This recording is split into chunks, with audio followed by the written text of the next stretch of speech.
What's going on, everyone? Welcome back to my channel. Today we're going to do part 2 of my MCU retrospective, and we're going to look at The Incredible Hulk. Now, most people dismiss this movie, whether they didn't like it, they didn't see it, and that there's grounds for both. I mean, this movie's not perfect by any means, and if you just didn't see it because they just released a movie a few years prior that was basically the same thing, I get that too. But I really think that this movie succeeds where Ang Lee's 2003 Hulk fails on pretty much every level. From the design of the big guy to the acting and the story. I mean, the story is about the same without the crazy, crazy father thrown in there. Radiant, more powerful. Stop! Stop! What? Stop! What?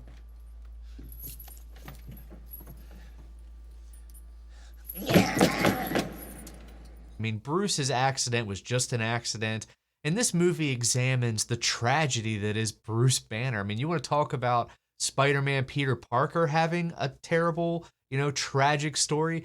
Bruce Banner is destined for pain. I mean, he can't truly love anybody. He can never be with a woman because he might kill her. He can't get excited. I mean, and his entire life is just on the run for fear of being killed, attempted to be killed, and dissected. A terrible, terrible existence. And I remember watching this movie back then and just not having a lot of fun with it. But now I've come to realize this movie is not that. It's an introduction to this character. And then we're supposed to watch him grow throughout the MCU. And I would say that the fault is on Marvel for just not doing anything with the Hulk. And I'm not the first person to say that, but I don't think this movie fails. I think this movie does a decent job of setting a lot of things up. And then Marvel just, for whatever reason, doesn't do shit with it. So I want you to take another look at this movie. Go back and watch it. I think that if we had kept Edward Norton, if he wasn't just so difficult to work with, maybe they wanted one. I don't know all the details. I know he's a historically fantastic, marvelous actor, but very, very troublesome on set because he's a perfectionist. And it comes out in his movies. The movie's intro gives us the backstory of this movie. And it's the same old, habba jabba jabba. But honestly, I used to just pretend like Ang Lee's was the intro and then this was like a sequel. I don't know if that even works because there's obviously no connective tissue between the two, but the characters are close enough and they don't keep a single actor for any of the three movies moving forward anyway. So I don't know. In my own headcanon, I remember I used to do that, but now we have a backstory. They were trying to develop radiation protection, but obviously Thunderbolt wanted, this is what he wanted. He wanted a weapon. So that's the backstory. It goes wrong or terribly right by his own words. And that's sort of the introduction to a decent little score in the background. And then the movie proper opens up to Bruce sort of, on the run, adapting to his lifestyle. We see him in a bottling plant where he helps out every so often, really goes above his means to stay hidden, but also help out where he can. But there was an unfortunate accident. He cuts his finger, and a little bit of his blood gets in a bottle, and he thought he caught it, but there was a bottle that escaped. Our old Stan Lee cameo drinks a little bit. Oh, Excelsior! I love it. I love it. And so this is what tips off Thunderbolt Ross to his presence is this little gaff here. And then we get a wonderful little chase scene that shows the craftiness of Bruce. He's prepared for this, but also the smarts of Emil Blonsky, this ace that Thunderbolt Ross has brought in.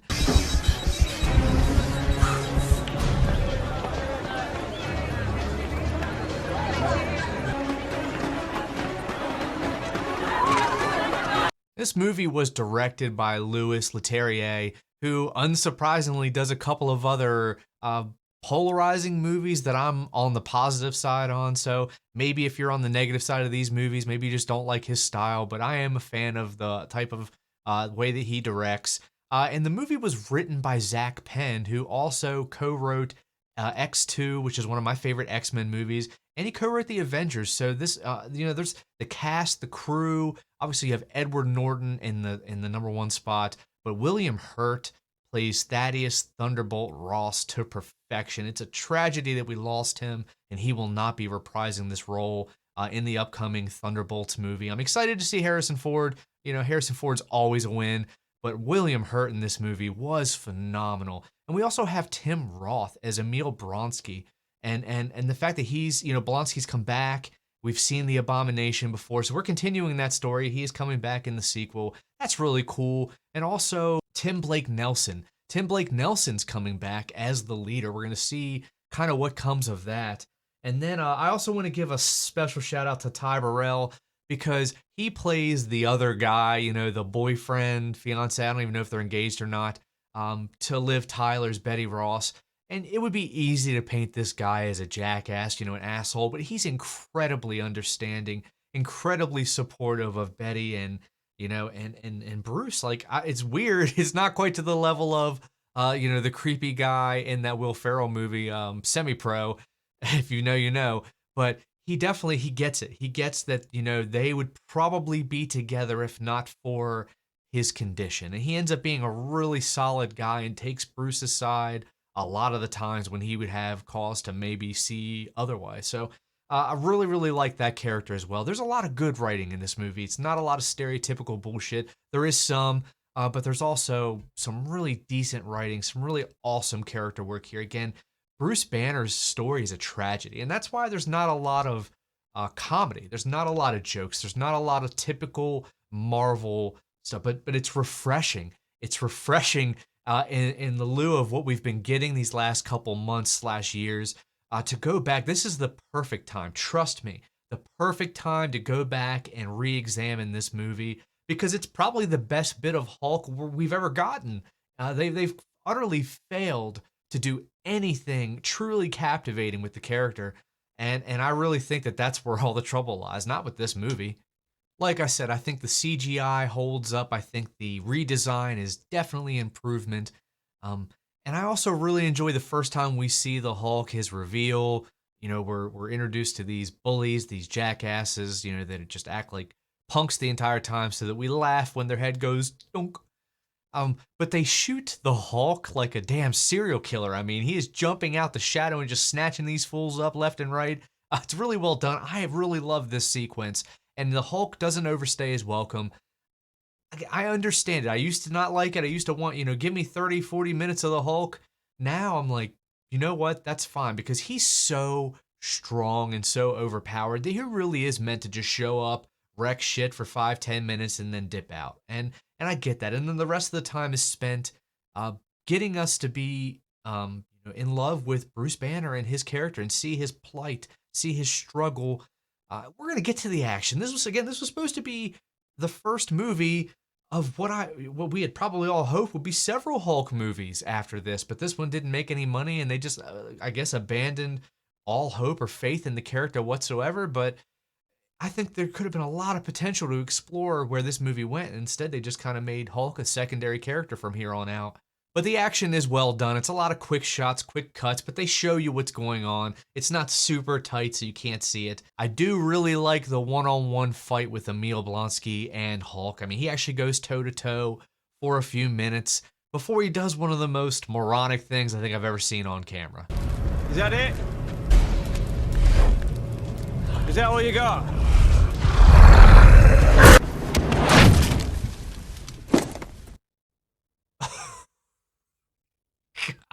That's gotta hurt.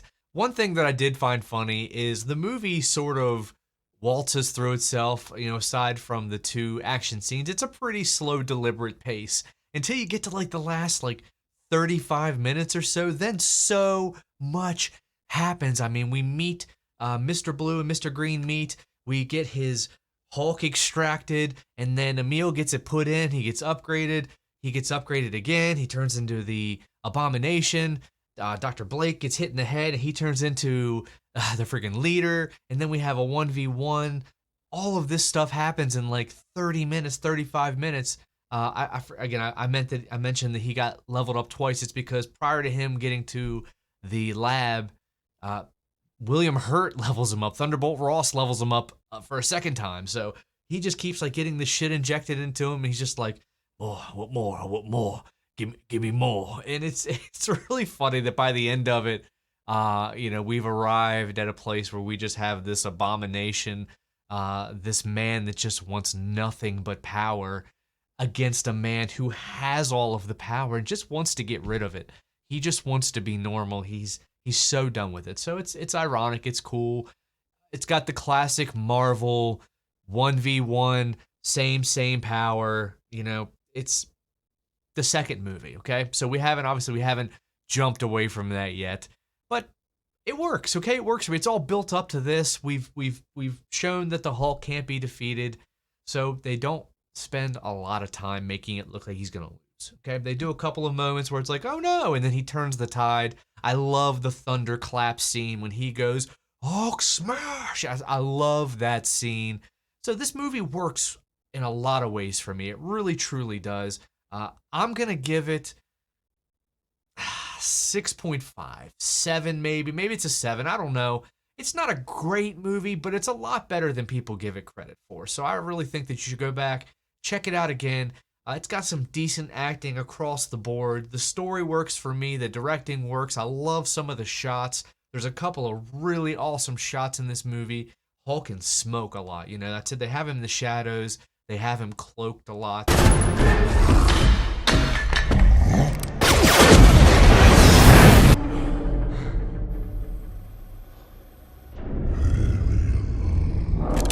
It's really cool. It's inventive. It would have been easy to just phone this one in, but I like it. I like it. I think it's a decent movie, so I recommend it.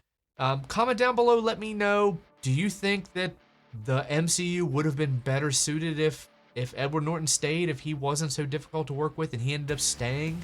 I love Mark Ruffalo. I think Mark Ruffalo did an amazing job with what he was given, but I'm one of the many people that I believe they failed him. I think the MCU failed the Hulk, failed Mark Ruffalo. They didn't give him anything to do on his own. He was always a secondary character.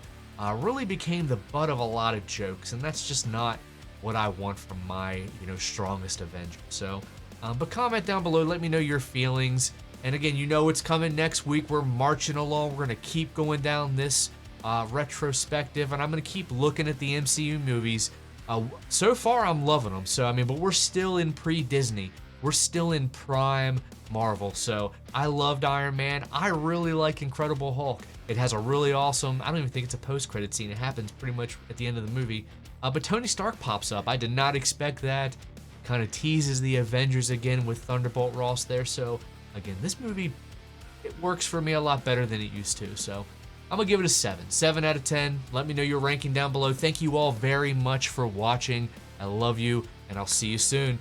Be good people, and be good to each other. That's not supposed to happen.